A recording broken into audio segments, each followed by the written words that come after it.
guys! So we are here at Vill Rica Suites and I'm gonna be showing you our progress.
Vill Rica Suites and I'm gonna be showing you our progress, okay? So, ito yung ating pinaka-bedroom. Ayan, as I have explained last time, ito na yung itsura niya.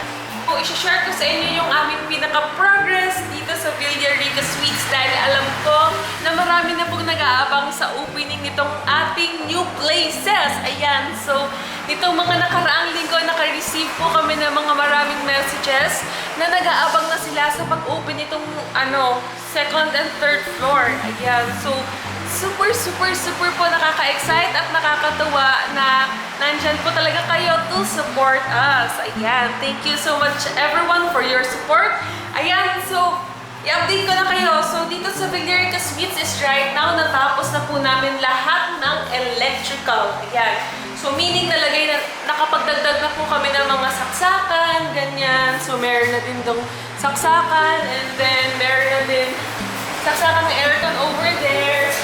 And then, ito pala, I'm not sure if makikita siya dito, pero meron na din tayong slot there for aircon kasi parang based from what I remember the last time is closed pa siya. So, meron na din tayong slot for the aircon.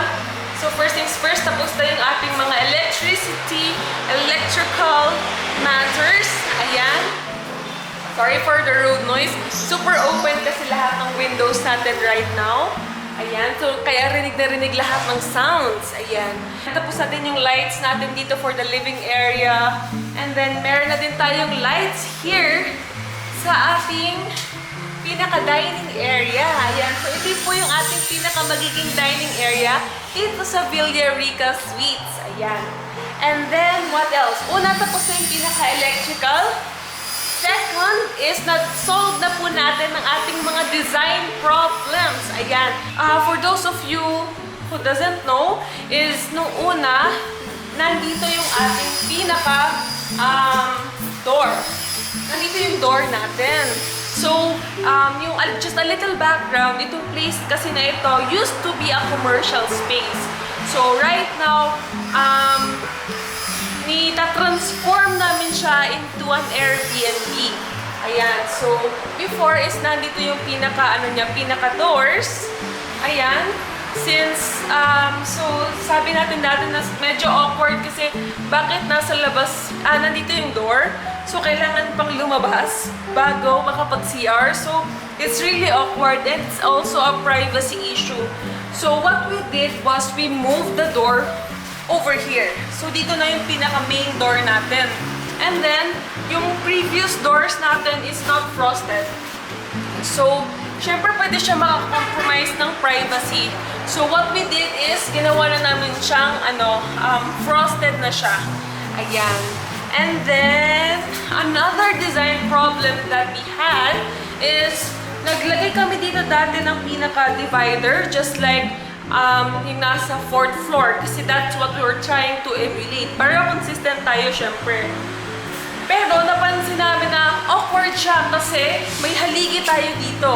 So, what we did was, kasi magiging awkward din yung dining area. Eh, wala namang haligi dun sa taas.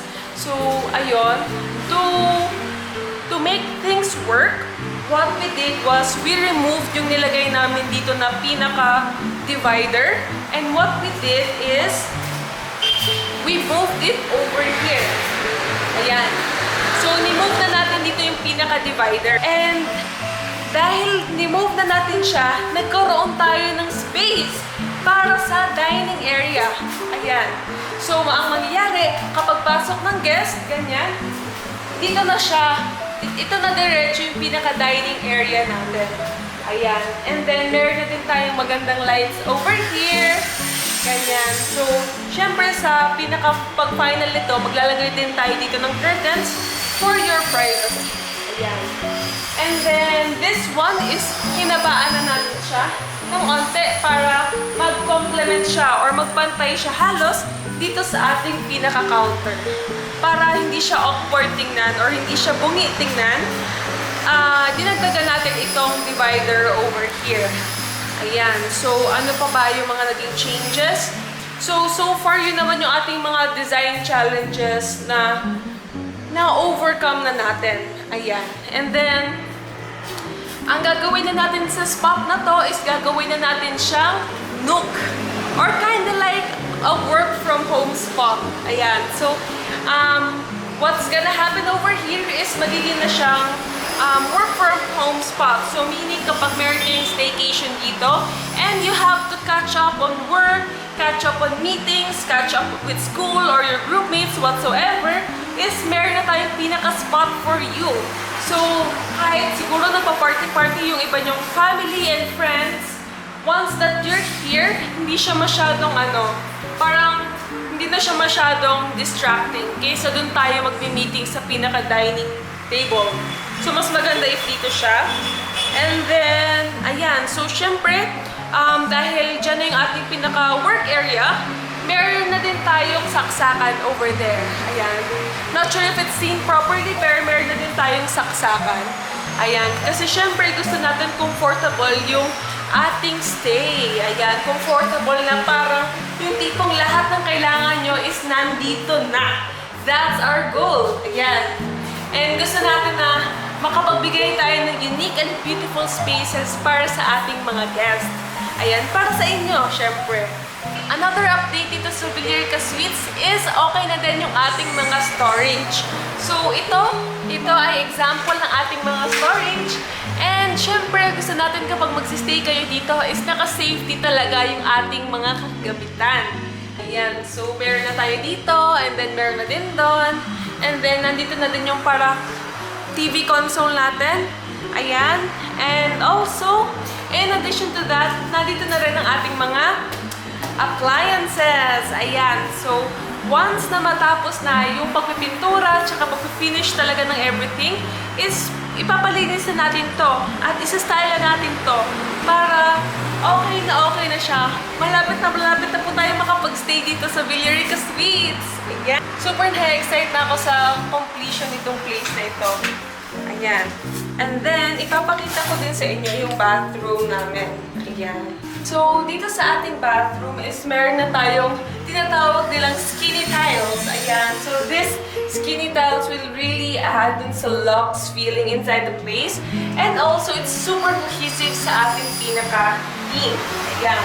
And then, for this bathroom, yung first itsura kasi ng bathroom natin is nandito yung bowl. Ayan, dyan. But, syempre, design-wise, it's kinda awkward kasi parang paano yung shower area, paano yung sink, saan siya ilalagay. So, nandito na siya, ayan. Para pagpasok natin ng bathroom is nandito na yung pinaka-sink natin, and then nandito yung pinaka-bowl natin, and then dito yung ating pinaka-shower area. Parang maganda yung kanyang pinaka-magiging arrangement. Ayan. So, super nice siya all. super parang ang luxe na feeling. And I really love na parang meron siyang Japanese feel. Ayan. Ay, kuya! Ayan. So, naglalagay na si kuya ng mga tiles. Ayan. Nandito si Miss Julie. Ayan. Kine-check na niya ang plumbing. Wow! Meron na siyang sideline. Siya na din nag-ayos ng plumbing natin. Ayan o. Inspect na niya. Hi, Miss Julie! Ay! Ayan. So, nagmasilya na din sila dito. Okay. Sige. Ayan. Ito si Kuya Chris. Ayan. Ang ating wonder pintor.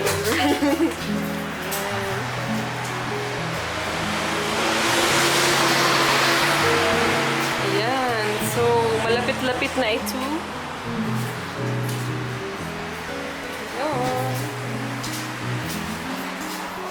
Ayan, itong ating work in progress. Ayan. Kapag natapos na yung pagpipintura, pagkikinis, and everything, yes, pwede na tayong mag-take ng photos at pwede na kayong mag-book dito. Ayun. So, ngayon hindi pa obviously, pero soon, dapat na yung time na kailan kayo pwedeng magstay dito. And napansin din kasi namin na dumadami na din po yung nag-i-inquire dito sa place namin na malapit nang mag-open. So, since nakakatuwa kasi kahit hindi pa po tayo nakaka-launch nitong second and third room dito sa Vill Rica Suites, ay may mga nag-i-inquire na. So, thank you so much guys for your support. Ayan, so your support goes a long way dito sa ating business. Yes, sa ating rentals, sa ating accommodations, and sa ating life. Yes. Ayan, so we are back in the car again. So, ang na natin ngayon is pipick upin ko na yung pinaka-prints para sa decor ng Vill Rica Suites. Ayan. Super duper mega excited ako sa pag-open niya kasi finally, yung spaces na yon is may-utilize na siya at magkakaroon na ng bagong life. Ayan, kasi syempre, magkakaroon na din ng mga guests na magsistay dyan. So, I'm super excited na magkaroon na ng mga tao, na magkaroon na ng mga people na magsasaya dun sa loob. So, I'm super duper excited. What I'm most excited about then dito sa Vill Rica Suites is doon sa pinaka 4th floor kasi natin, which is kung saan located talaga yung ating pinaka-unit, is ideally siya for 7 people.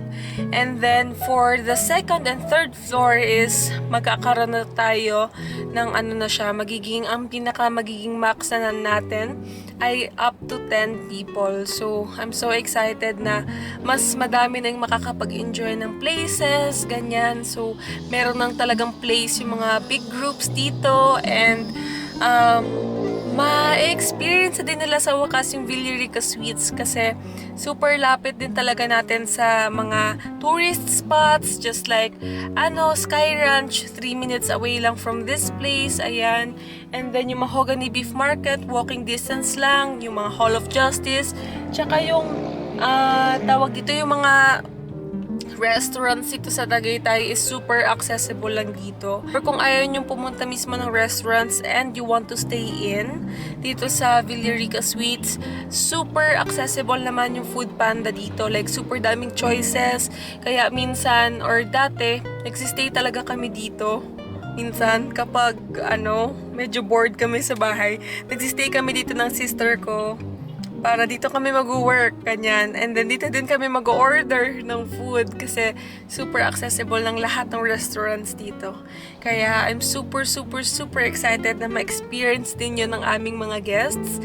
And syempre, hopefully ma-experience nyo talaga din ang pinaka-magic ng Vill Rica Suites. So at the same time, I want to thank you guys for your support kasi nung nag-post ako ng first Vill Rica Suites update na yung construction natin upstairs, buyers. Maraming nag-inquire din sa amin kung kailan siya mag-open, kailan kaya siya maging available. So, super thank you guys for your support and we can't wait to have you here at Vill Rica Suites. Ayan. So, yeah. So, kukunin ko na ngayon yung prints dun sa crossing para mapa-frame na din natin siya. Ayun. So, yeah.